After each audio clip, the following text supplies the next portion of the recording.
എന്തുട്ടായി ഗുളുകുളാ തിളയ്ക്കുന്നല്ലേ നോക്കുന്നത്. ഇത് ചിക്കൻ കറിയാ, വളരെ പെട്ടെന്ന് ഉണ്ടാക്കാവുന്നൊരു ചിക്കൻ കറി. നമുക്കതിന് വേണ്ടതേ ഒരു സബോള, പിന്നെ നമ്മുടെ കുറച്ച് വെളുത്തുള്ളിയും കുറച്ച് ചുവന്നുള്ളിയും, പിന്നെ ഒരു ഇഞ്ചിയും എല്ലാം കൂടി അങ്ങോട്ട് അരയ്ക്കുക.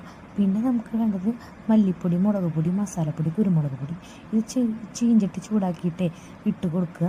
എന്നിട്ടൊന്ന് വറുത്തെടുക്കുക. അപ്പോൾ തീ ഓഫ് ചെയ്തിട്ട് വേണം പിന്നെ വറുക്കാനായിട്ട്, അല്ലെങ്കിൽ അതൊക്കെ കരിഞ്ഞ് പിടിക്കും കേട്ടോ.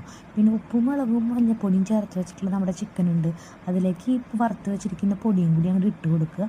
നമ്മുടെ അരച്ച് വെച്ചിരിക്കുന്ന പേസ്റ്റും ഇടുക.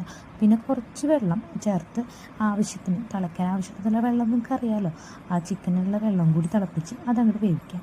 പിന്നെ ഇതാ കുറച്ച് വെളിച്ചെണ്ണ ഒഴിച്ച് ഒരു സബോളയും 2 പച്ചമുളകും ഒന്ന് വഴറ്റിയെടുത്തതിന് ശേഷം ഒരു തക്കാളിയും കൂടി അരിഞ്ഞ് അതിലേക്ക് ഇടുക. അതൊന്ന് മൂത്ത് വന്നാൽ നമ്മുടെ വെന്തുകൊണ്ടിരിക്കുന്ന ചിക്കൻ കറി ഉണ്ടല്ലോ, അതിലേക്ക് അതങ്ങോട്ട് ഇട്ട് കൊടുക്കുക. ചോറിൻ്റെ കൂടി, അപ്പത്തിൻ്റെ കൂടി, ചപ്പാത്തിയുടെ കൂടി, എന്തിൻ്റെ കൂടെ വേണമെങ്കിലും പോവും. പെട്ടെന്ന് ഉണ്ടാക്കുന്ന ഒരു ചിക്കൻ കറിയാണ് എന്തുട്ടാലേ.